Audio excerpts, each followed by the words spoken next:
Corona में जैसे मैंने रोज़ जब मैं प्रेस कॉन्फ्रेंस करता हूँ मैं बताता हूँ कि हमारे जो एफ़र्ट्स हैं वो दो दिशा में हैं। एक तो ये कि कोरोना की को फैलने से किस तरह से रोका जाए, उसमें हम सोशल डिस्टेंसिंग कर रहे हैं और कई सारे और लॉकडाउन चल रहा है, कई सारे मेजर्स लिए गए हैं। और दूसरा हम लोगों के एफ़र्ट्स हैं कि किस तरह से कोरोना से होने वाली मौतों को रोका जाए, कम किया जाए। कोरोना अगर किसी को हो भी जाए तो अस्पताल में जाए, अपना इलाज कराए और खुशी खुशी अपने घर लौट आए। ये हमारा हमेशा एफ़र्ट है। तो कुछ दिन पहले मैंने आपको बताया था, लगभग 10 दिन पहले, पिछले हफ्ते मंगलवार को हम लोगों को केंद्र सरकार से परमिशन मिली थी कि हम कोरोना के जो सबसे सीरियस मरीज हैं, काफ़ी सीरियस मरीज हैं, उन लोगों के ऊपर हम प्लाज्मा थेरेपी ट्राई करके देख सकते हैं कि उन पे क्या असर पड़ता है।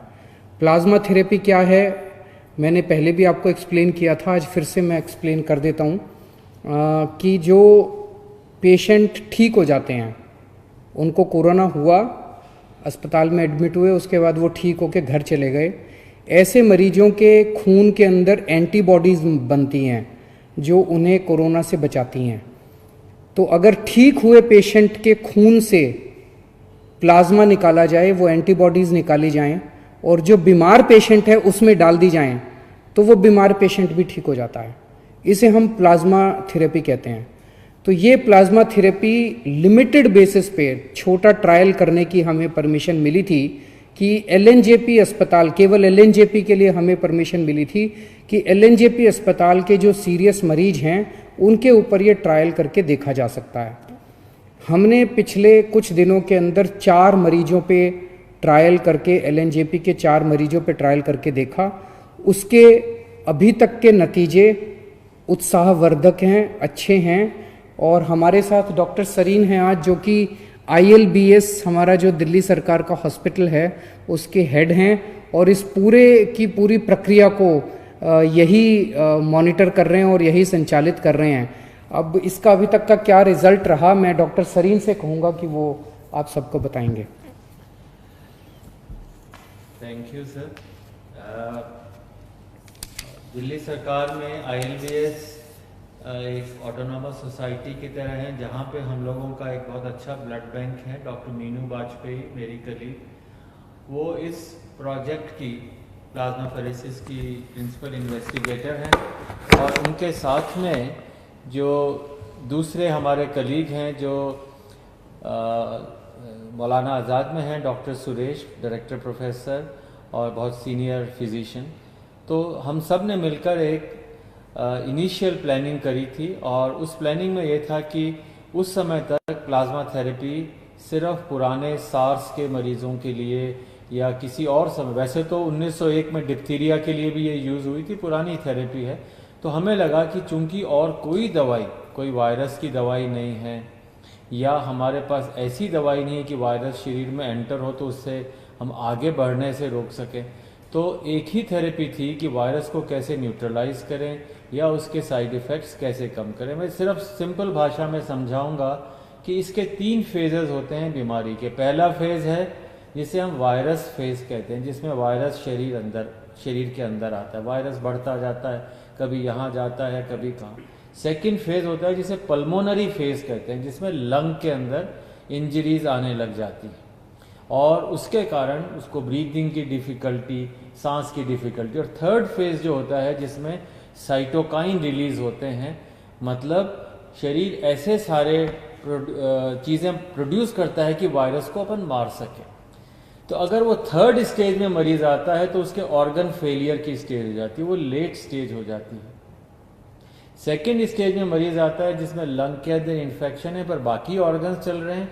उस थेरेपी के अंदर, उस स्टेज के अंदर अगर अपन प्लाज्मा दें तो हम वायरस को भी कम कर सकते हैं और हम ऑर्गन फेलियर्स को बचा सकते हैं।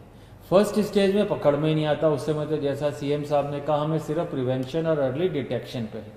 तो हमें अगर मरीज 7 से 15 दिन के बीच में आए जिसको ब्रीदिंग की डिफ़िकल्टी है या सांस की है, तो ऐसे व्यक्ति में जिसमें बाकी ऑर्गन फेल नहीं हो उस समय तक, तो ऐसे व्यक्ति में प्लाज्मा थेरेपी का रोल हो सकता है। हाँ, अभी शुरू में जो हमने मरीज किए हैं, बहुत सारे मरीज स्क्रीन किए, और शुरू में डॉक्टर्स का ये काम होता है do no harm. Hippocratic oath यही है कि आप भले ही सोचें कि अच्छा हो रहा है पर बुरा ना करें। इस विचार से शुरू में हम लोगों ने ट्रायल बहुत केयरफुली सोच के शुरू करी, और मुझे बहुत खुशी है कि शुरू में 4 मरीज में हम लोगों ने अभी उत्साहवर्धक फल देखे हैं। और हाँ, आज उम्मीद है कि 2 या 3 मरीज और हमारे जो हैं, जो कि सिक हैं LNH हॉस्पिटल में, उनको हम लोग, उनके टेस्टिंग रात 1:30 बजे सैंपल आए, अभी मुझे लगता है कि 12 बजे तक उनका वायरस टेस्ट हो जाएगा, और उनके लिए ब्लड भी तैयार है, प्लाज्मा भी तैयार है, और हो सकता है आज हम उन लोगों को थेरेपी दे सकें। और इस थेरेपी के बेनिफिट्स काफ़ी हैं। अगर आपने उसको दिया तो वो 3rd स्टेज, जिसे हम साइटोकाइन स्टॉर्म कहते हैं, उस स्टेज पे मरीज ना जाए, जिसमें ऑर्गन फेल हो और लंग के इन्फेक्शन जल्दी से करेक्ट हो जाएं। ये एक हमारा मेन एम है, और ऐसे थेरेपी और अभी कोई है नहीं। हमें लगता है कि शुरू के, अगर जैसे मान लीजिए 10 मरीज़ हमें 20 मरीज़ करने हैं, मुझे लगता है कि हमारे मरीज़ ये 10 से 15 दिन में कंप्लीट हो जाएंगे, और आपकी दुआएं रहीं, मरीज़ों की दुआएं रहीं, तो हो सकता है कि हम एक लीड ले सकते हैं, बता सकते हैं कि हाँ ये थेरेपी अच्छी है। पर इसमें कई दिक्कतें भी हैं, जैसे जिन लोगों को अपना कोरोना कभी हुआ, रिकवर हो गए, अभी वो क्वारंटाइन में हैं, घर पे हैं, अगर वो लोग ब्लड देंगे तभी तो हमें एंटीबॉडी मिलेंगी, नहीं तो कहाँ से मिलेंगी। तो इस समय हमें उन लोगों की ज़रूरत है कि अपनी देशभक्ति दिखाएं। ये बताएं, जैसे थोड़े दिन पहले एक लड़का था बिल्कुल यंग, और वो आया रात को 1-1:30 बजे, और हमें लगा कि किसी तरह प्लाज्मा मिल जाए, पर उसको पूरे दिन के बाद प्लाज्मा नहीं मिला, और वो अगले दिन सुबह 4 बजे, हमें 7 बजे प्लाज्मा मिला, 4 बजे वो हमें छोड़ के चला गया। तो दिन भर मैं डिप्रेस होता रहा, पूरी टीम डिप्रेस हो गई कि क्या हमारे यहाँ ऐसे लोग नहीं हैं जो कि अदरवाइज ऑल राइट हैं और घर पे हैं, और जिनके अंदर रिकवर हो गए हैं कोरोना से, तो भाई अपना ब्लड, ये ब्लड डोनेशन भी नहीं है, ये मान के चलिए, जैसे CM साहब ने बताया कि ये ब्लड डोनेशन नहीं है। जैसे मैं ब्लड देने जाऊं, मैंने 50-60 बार ब्लड दे दिया, कोई भी मरीज ट्रांसप्लांट का होता, कोई बीमार होता, सबसे पहले जाके सुबह 8 बजे हम ब्लड दे देते थे। ब्लड देने के बाद हमें 3 महीने वेट करना पड़ता है दोबारा देने के लिए। पर प्लाज्मा के अंदर, उसमें जैसे आपने कभी देखा हो डेंगू के लिए, भाई मेरे प्लेटलेट निकाल लो, बाकी ब्लड वापस अंदर आ जाता है। तो उसी तरीके से प्लाज्मा फेरेसिस में एक मशीन होती है, खून उसमें से जाता है, सिर्फ थोड़ा सा एंटीबॉडी प्लाज्मा लिया जाता है, बाकी खून वापस आ जाता है, कोई कमजोरी नहीं, वीकनेस नहीं। और आप चाहें, मतलब अगर हिम्मत है तो 10 दिन में फिर दे सकते हैं ब्लड, तो 3 महीने तक नहीं दे सकते। दूसरी एक बात है कि अगर आप ब्लड देते हैं तो आपकी बोन मैरो स्टिमुलेट होती है, नया ब्लड बनता है, you feel younger, it is a longevity के लिए ब्लड डोनेशन एक बहुत अच्छा माध्यम है। और फिर हमारी जिम्मेदारी है कि डोनर को नुकसान ना हो, मतलब पहले उसका हीमोग्लोबिन चेक होता है, वेट है, उसकी वेन्स हैं, कोई सिम्टम्स नहीं है, पूरा चेक करके डोनर की सुरक्षा ज़्यादा ज़रूरी है। फिर ऐसे व्यक्ति अगर डोनेट करेगा और फिर हम पूरा ध्यान रखते हैं, तो मैं चाहूँगा कि आपसे अपील भी करूँगा और हमारे पॉलिटिकल चीफ से अपील करवाऊँगा कि आप लोग दिल्ली में आगे आएँ। अगर हम ये डोनेशंस 2 दिन में कर दें तो मुझे लगता है कि हम सारे मरीज बहुत हैं, अभी भी कम से कम 2 दर्जन मरीज हैं LNH में जिनको हो सकता है ज़रूरत हो। तो आप लोग अगर आएँ, हमें डोनेशन दें, हम मरीज़ के ऊपर पूरी जी जान से, हमारी टीम जो है पूरी जी जान से लग कर के उनको सुपरवाइज़ करेगी, उनको प्लाज्मा या जो भी देना है देगी, हो सकता है वो ठीक हो जाए। और प्लाज्मा थेरेपी का एक और एडवांटेज है, इसमें ऐसा खर्चा नहीं। आप जैसे विदेश से दवाई मंगाए, रेमडेसिविर है, ये इतनी एक्सपेंसिव मेडिसिन है, हम लोग अफोर्ड नहीं कर सकते, कंट्री अफोर्ड नहीं कर सकता। तो इसलिए plasma therapy comparatively almost inexpensive है। तो मुझे लगता है, और नेक्स्ट 10 दिन में मुझे लगता है अगली बार फिर हम बेटर रिजल्ट्स बता पाएंगे। सर अभी जो 4 हुए हैं उनके अगर आप रिजल्ट्स बता सकें। सर अभी जो 4 हैं, आपने मुझे पूछा, अच्छी खबर ये है कि उनमें से हो सकता है 2 आज या कल तक अस्पताल से जाने लायक हो जाएं। बल्कि उठ के बैठ के नाश्ता कर रहे हैं। वही आदमी जो वेंटिलेटर पे जाने की स्थिति में हो सकता था, वो बेटर है और छुट्टी मिलने के आसार हैं। इस हफ्ते के अंदर छुट्टी मिल जाए ऐसी उम्मीद है। और बाकी 2 जिनको चढ़ा है वो अभी तक कोई रिएक्शन नहीं है। प्लाज्मा में रिएक्शन हो सकती है, जैसे आप किसी को ब्लड चढ़ाएं तो किसी को भी ब्लड से रिएक्शन होती, उससे ज़्यादा रिएक्शन नहीं हो सकती, और वो भी नज़र रखते हैं। तो अभी तक चारों बहुत अच्छे हैं, और एक को आज सुबह 1:30 बजे ख़त्म हुआ प्लाज्मा, वो भी ठीक है।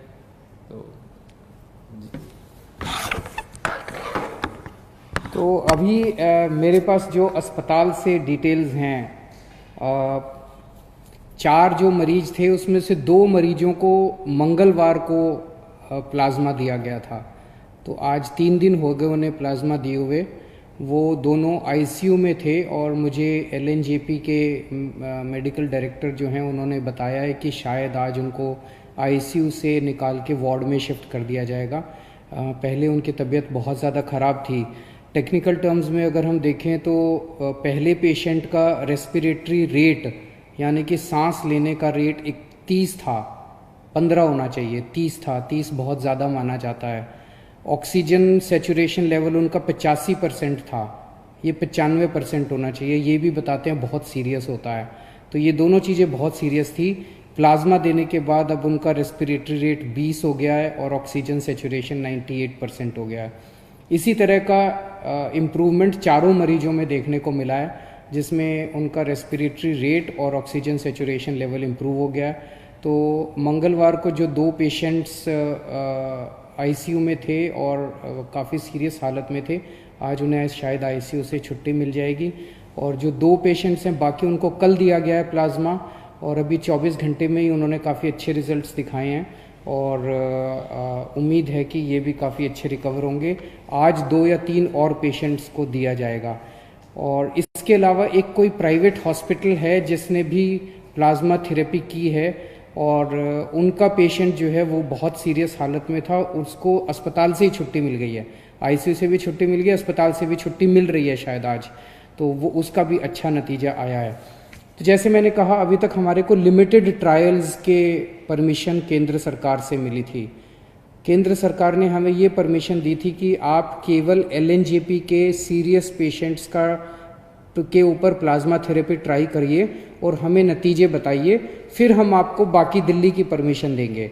तो अगले 2-3 दिन और हम ट्रायल्स करेंगे, और उसके बाद नेक्स्ट वीक हम लोग केंद्र सरकार को पूरे दिल्ली के सीरियस कोरोना के पेशेंट्स को प्लाज्मा थेरेपी देने के लिए अप्लाई करेंगे कि पूरे दिल्ली के सीरियस पेशेंट्स को प्लाज्मा थेरेपी देने की हमें इजाज़त दी जाए।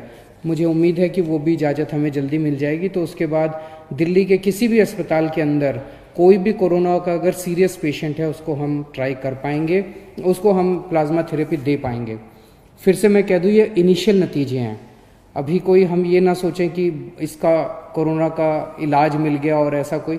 इनिशियल नतीजे हैं। इनिशियल नतीजे बहुत उत्साहवर्धक हैं। एक उम्मीद की किरण नज़र आ रही है। और मैं वैसे तो ज़िंदगी ऊपर वाले के हाथ में है, और हम हमेशा कहते हैं, सभी डॉक्टर्स भी कहते हैं कि ज़िंदगी ऊपर वाले के हाथ में है। हर डॉक्टर पूरी कोशिश करते हैं अपने मरीज को बचाने की। तो लेकिन एक ये इतने ऐसे समय में एक ये उत्साहवर्धक खबर है हम सब लोगों के लिए। जैसे डॉक्टर साहब ने कहा, इसमें सबसे अहम रोल डोनर का है,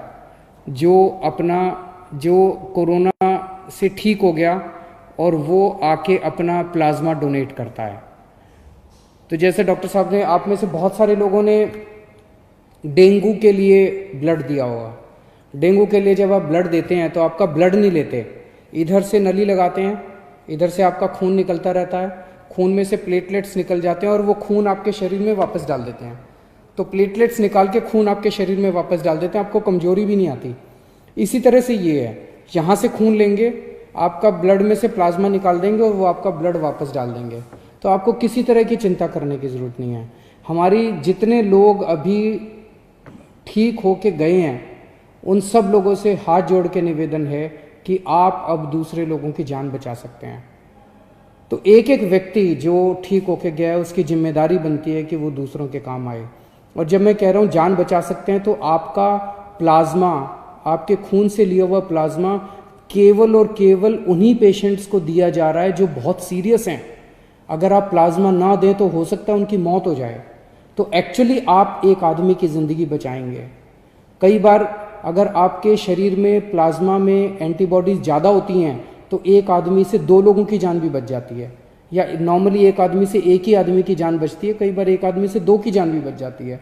तो आप एक्चुअली 2 लोगों की, एक आदमी की जान बचाएंगे। जितने लोग अभी ठीक होकर गए हैं, हमारे यहाँ से आपको फ़ोन आएगा। जब आपको फ़ोन आए हम आपके लिए गाड़ी भेज देंगे, आपके आने जाने की व्यवस्था कर देंगे अस्पताल। आप प्लीज़ किसी तरह की चिंता मत करें। सभी डॉक्टर्स, जैसे सरीन साहब ने कहा कि हम आपको किसी तरह की कोई हानि नहीं होने देंगे। हानि हो ही नहीं सकती, बड़ा सिंपल सा प्रोसेस है। आप ज़रूर अपना ब्लड डोनेट कीजिए, प्लाज्मा डोनेट कीजिए, ताकि हम दूसरे लोगों की जान बचा पाएँ। तो मुझे लगता है ये हम सब लोगों के लिए एक बहुत अच्छी खबर है, और मैं उम्मीद करता हूँ कि कोरोना जल्दी से जल्दी ख़त्म हो, कम से कम फैले, और कुछ हो ना हो, कम से कम इसके कोरोना की वजह से मौत नहीं होनी चाहिए किसी की भी। हमारा पूरा प्रयास है इस दिशा में। बहुत बहुत शुक्रिया। Thank you.